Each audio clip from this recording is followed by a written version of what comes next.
Hello, everyone. Welcome to another episode of Founders Grid, sponsored by Gaper.io.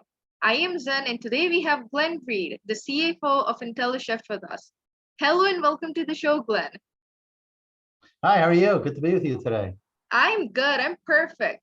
Well, Glenn, how about you start off with sharing a brief background of yourself and your work experience? Sure, I've got plenty of it as I've been just celebrated and posted on LinkedIn my 39th year working. So I'm going to spend the rest of the time proving that I'm not an old guy who should be put out to pasture, but somebody who's truly excited about what's happening in the world and the technologies that just surrounds us every day. Classic background, started in public accounting, Ernst & Winnie at the time when there was the Big Eight, and we all went to our office and we all wore our three-piece suits, and people smoked cigars and cigarettes in the office, and it was just a truly different time. Literally about 2 years before computers started coming into the workplace in the form of laptops or portables. Kind of fast forward, I've also been at a company called 800 Flowers that I'm sure you know, about 10 years there, and as they grew from one of the fastest companies growing, doubling every year, and really being part of what Jim and Chris McCann put together there, and being exciting as both the computers and then this new thing called the internet came into the world. You could actually start selling stuff online. From there, I had the bug to try a .com for a bit, figure why not make a quick $1 million in a few months. And unfortunately, that didn't turn out as most things when the bubble burst. But it gave me a chance then to join what at the time was called an ASP, a company called CorrectNet, which we now refer to as the cloud computing, which is kind of everywhere. So it's not thought of as it was back then as this kind of where is the cloud, whose cloud is it, how does the cloud work? From there, then where I am today, having done some consulting along the way, which I'm also happy to share in the context of the work from home. I've been at a company called IntelliShift for the past 6 years, and we're involved in the telematics space, which is servicing a B2B clientele, any business that has a fleet of vehicles. We provide data analytics, information, and connectivity so they can get a rich feed of information from their vehicles, where they are, what they're doing, their maintenance, their safety. And now this year we introduced a video product, which is just adding that whole new dimension of information that is usable and provides true ROI to a business enterprise. Very interesting. Very interesting. So from this, I get you had like a love-hate relationship with remote work. Am I correct? I don't know if love is too strong and hate is too strong, but I definitely have a relationship with work from home, and that it's something that kind of it may be one of the only things positive to come out of COVID is that the challenge with work from home over the years, and I've done it for a number of years. I was a consultant in between certain of my jobs. I had the opportunity to work from home, and how do you compete in a work from home against a big environment, a big company? And it really came down to the advent of certain technologies. And I think what came out of COVID was forcing everyone to really use a lot of the technologies that had been in some cases very slow to adopt. We saw in the tech world Slack caught on, but Teams was really going nowhere, the Microsoft product. But once everyone realized in the work from home world that there was a product called Teams, and it was free and it was included, and it was the best way, in some cases, one of the few ways to communicate, it opened up a world of change that people, as I've seen this over the years, were very reluctant to move forward on because the old way worked. I could go talk to somebody, I could go down the hall to the office, I could see them in the lunchroom, and after 5 o'clock or 6 o'clock, whenever you went home, I really didn't need to see them anymore. So that's something that I think in the love-hate, you have to look at it both ways to say it truly has changed everything in terms of how we work together, how we work when we're apart, but also, giving us opportunities to work in ways that we can still get our work done, but it doesn't necessarily fit in that nice, neat box of 9 to 5 or 8 to 5 or 9 to 6 or whatever your hours are. True. I agree with you, but you're still there in your snappy suit looking handsome. So I guess you won there, right? So it's a mix, and I think and I was just reading the Journal had an article on the new workplace last week, and there's been so many of them, but I've really evolved to the hybrid role model, which is some days I'll be in here and I'll have a jacket on. I think the key is not that I've got a jacket, but I've got pants and shoes.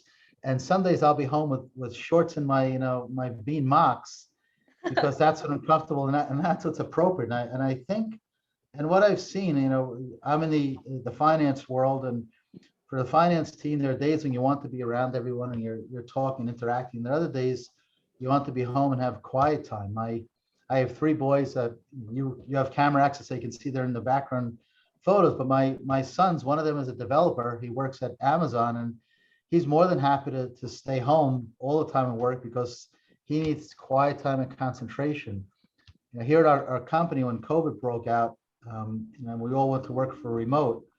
One of the interesting things that happened with our development team is that some of them actually moved out of state, and that's creating an interesting dynamic in that they moved from Long Island, which has, where I am, which has, plenty of beaches and shores, but a lot of high property and other taxes, to North Carolina that's got beaches and shores without all the property and high taxes. And you know what?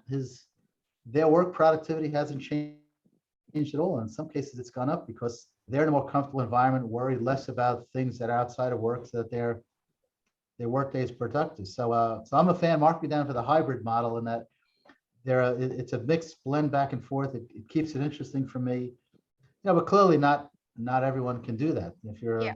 a manufacturing role, you need to be in the office because that's where the machines are. I understand, I get it. And if you're a pure developer where you can be home all the time, I get that too. But I think for a lot of folks, and I think that's going to be part of the challenges. It's not the new normal, but what's the new balance? What is it that works for your company, for you, for your family, for your home and personal life? And really what we're all seeing is that once again, the boundaries are expanding, the rules are changing. Technology is coming in and making what you couldn't do, things that you now can do. So it's quite an interesting time. True, very true. I actually have this in common with your son. I love working from home. However, I think that the hybrid model is here to stay. What do you think? Do you think what's the future of remote employment?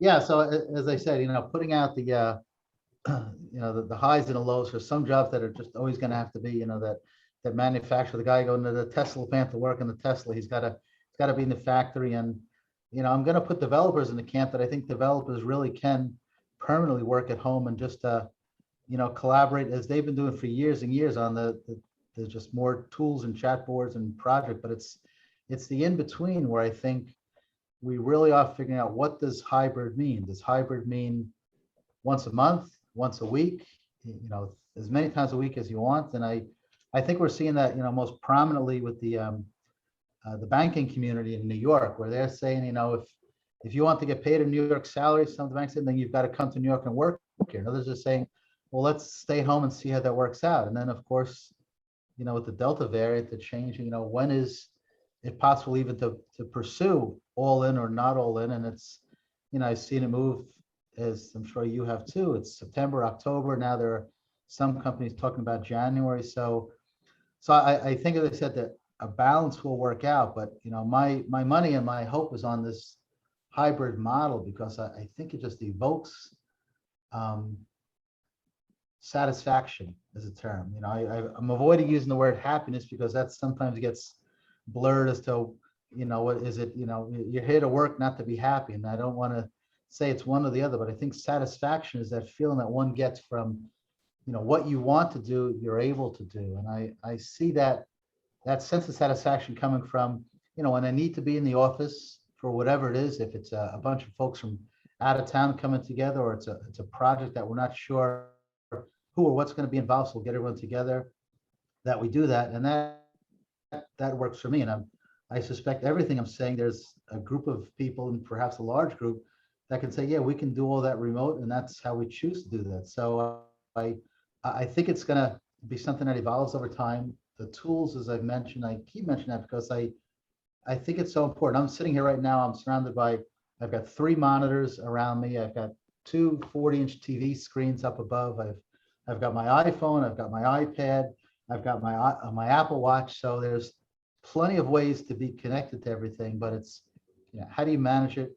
How do you effectively manage it? But as I started earlier, is the ecosystem that you're working in supportive of all those tools? Because imagine all these tools without the internet, they'd be just, bricks sitting here, but the internet connects me, and the tools that support the internet connect all those people. So I am truly able to do things, and others are too, that they couldn't have done as early as, a year ago, but now it's just happening. It's happening productively. And, I really see that as the key to the future is what's the continued adoption. It's 5G coming out is speeding up so many more things that it's not the latency or the lag time.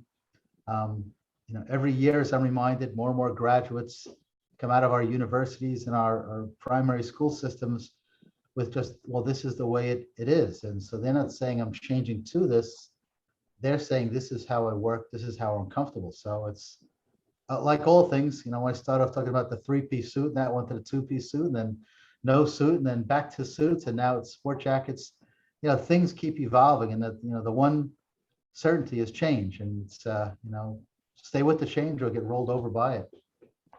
Well, I absolutely agree with your answer. I absolutely do. But the technology, I think has evolved so much. Like at Gaper, for example, we have been remote since our existence. And most of us haven't even seen each other. We have never met.